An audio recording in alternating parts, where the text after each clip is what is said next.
E aí, meus queridos, sejam bem-vindos a mais um vídeo do nosso canal. E hoje nós temos um sobre séries. E o assunto de hoje é 10 curiosidades sobre La Casa de Papel. Bom, La Casa de Papel é uma série que está fazendo muito sucesso. Ela foi lançada em 2017, mas está fazendo muito sucesso agora no começo de 2018. É sobre 8 assaltantes que planejam um roubo à Casa Moeda da Espanha. A série foi produzida pelo canal Antena 3 na Espanha, mas a Netflix comprou os direitos de distribuição da série. Ela foi lançada no dia 1º de junho de 2017 na Espanha, mas a Netflix pegou os episódios que tinham lançados na Espanha e resolveu reeditá-los, transformando 9 episódios em 3 episódios, que estão disponíveis agora na Netflix. E assim ficou a primeira parte, não é a primeira temporada, e sim a primeira parte. E com os outros 6 episódios que foram lançados na Espanha, eles também estão passando pelo mesmo processo. Vai estar disponível na Netflix no Brasil no dia 6 de abril de 2018. O nome original da série seria Los Desahuciados. Traduzindo para o português, seria Os Desenganados. Que seria, no caso, os 8 assaltantes. Eles teriam uma doença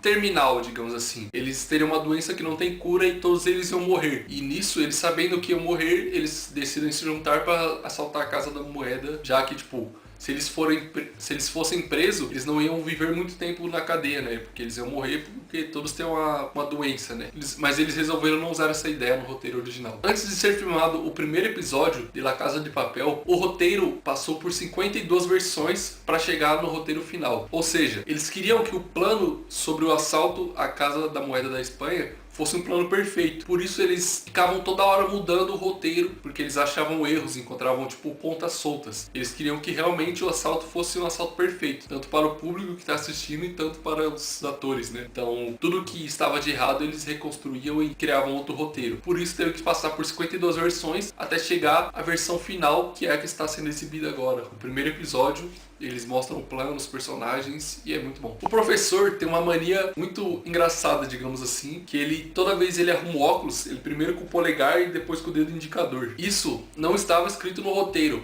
mas o ator que interpreta o professor, o Álvaro Morte, ele começou a usar essa mania, começou a colocar esse tique no próprio personagem enquanto estavam gravando. E os roteiristas acharam tão bom que eles mesmo falaram para ele continuar e acrescentaram essa mania no roteiro, porque a atuação estava magnífica, né? O visual da Tóquio foi inspirado na Matilda, que é do filme O Profissional. Eles usaram a Matilda como referência para criar tanto o visual da Tóquio como a personalidade dela. Eles se basearam muito na Matilda do filme O Profissional para criar a personagem Tóquio. O exterior da Casa da Moeda, mostrada no primeiro episódio, é na verdade o prédio do Conselho Superior de Investigações Científicas da Espanha. Nossa, falei bonito demais. Eles pediram solicitação para a Casa da Moeda da Espanha para eles conseguirem gravar lá dentro e criarem a série, mas a Casa da Moeda negou o pedido. Aí eles decidiram mudar o roteiro e o assalto não seria mais na Casa da Moeda, seria no Banco Central da Espanha. E eles fizeram o pedido para gravar no Banco Central e também foi negado. Então eles meio que desistiram de tudo, resolveram usar o exterior não da Casa da Moeda,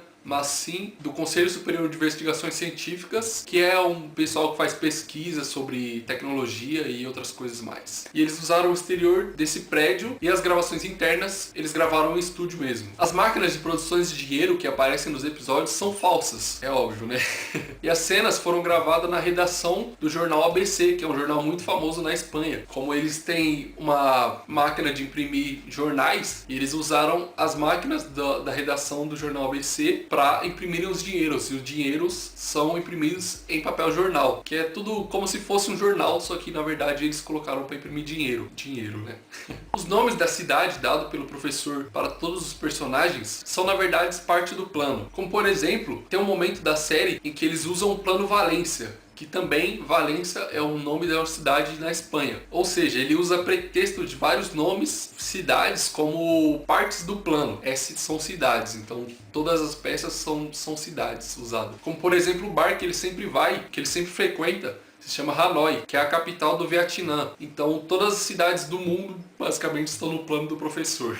O Berlim e o professor são irmãos. Isso não fica muito bem exposto na série, mas os atores decidiram criar esse laço entre eles para ficar uma relação mais amistosa, uma coisa mais pessoal. Os roteiristas decidiram aceitar porque eles achariam que ficaria mais legal de se gravar com esse meio que essa coisa encoberta, né? Que eles são irmãos. Porque a relação dos dois é uma relação bem próxima. O Berlim e o professor, eles são partes essenciais do plano. O professor comanda o plano do lado de fora e o Berlim comanda o plano do lado de dentro. E a história dos dois é o seguinte: o pai do Berlim teve uma família, que é a família do Berlim. Logo depois ele abandona a família do Berlim e conhece a mãe do professor, criando isso outra família. O pai deles morre e depois o Berlim aparece e começa a conhecer o professor. Conta toda a história, que ele foi de uma família antes e que eles são meio irmãos, né? Porque é só irmão de pai. Logo depois disso, o professor acaba descobrindo a doença que o Berlim tem, que é aquela doença que ele fica tremendo, que ele tem que tomar um negócio para parar a tremedeira